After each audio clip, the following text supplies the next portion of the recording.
In the year 1212, something unbelievable happened. Not kings. Not knights. Not trained armies. Children. Thousands of them. Boys and girls, some as young as 10, left their homes across Europe, convinced they had been chosen by God to do what powerful armies had failed to do, reclaim Jerusalem. Before we dive into the main story, like and subscribe to our YouTube channel and click on the bell notification button for more interesting video like this. They believed the sea would part for them. They believed their faith alone would defeat empires. But what they didn't know was that many would never return. Some starved. Some collapsed on the roads. And others were betrayed, put on ships, and sold into slavery. So how did an entire generation of children get swept into one of history's strangest and darkest movements? And the biggest question of all, was this really a crusade, or something far more disturbing? The event now known as the Children's Crusade remains one of the most mysterious and controversial episodes of medieval history.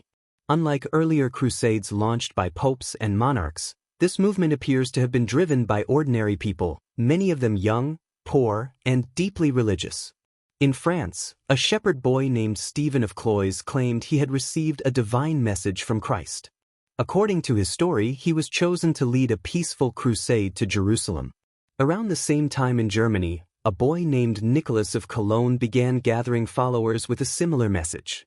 Their promise? That God would perform miracles for them, that the Mediterranean Sea would part like it did for Moses, allowing them to walk safely to the Holy Land. Despite the name, historians believe the group wasn't made up of only children. Many were poor peasants, homeless youths, laborers, and desperate families. The term children likely came from the Latin word pueri, meaning the humble or the poor, not strictly young kids. But one thing is clear. They were untrained, unarmed, and completely vulnerable. Thousands began marching south toward the Mediterranean. Hunger struck first, then disease, then exhaustion. Many died crossing the Alps. Others collapsed before even reaching the coast. Still, survivors pressed on, driven by faith, desperation, or hope. When some of the groups finally reached the port city of Marseille, the miracle they expected never came. The sea did not part. Instead, two merchants reportedly offered to transport them for free. Desperate and believing this was divine help, many boarded the ships. But this was no rescue. According to historical accounts, the ships sailed not to Jerusalem but to North Africa and the Middle East, where many of these young travelers were sold into slavery. Historians still debate the truth behind the story. Some argue the events were exaggerated or misunderstood. There was no single organized crusade. Chroniclers later dramatized the tragedy.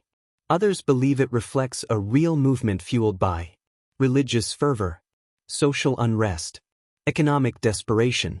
What's undeniable is this. Thousands left their homes, and many never returned. The Children's Crusade reveals something deeper than just a tragic journey.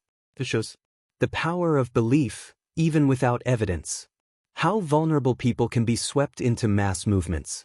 And how hope, when manipulated, can become dangerous. But here's the part that history still can't fully explain.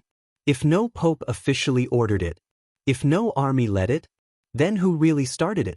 And more importantly, who benefited from thousands of desperate people marching straight into disaster? Because sometimes, the most dangerous crusades aren't led by kings. They're fueled by belief and controlled from the shadows. For more videos like this, like and subscribe to our YouTube channel.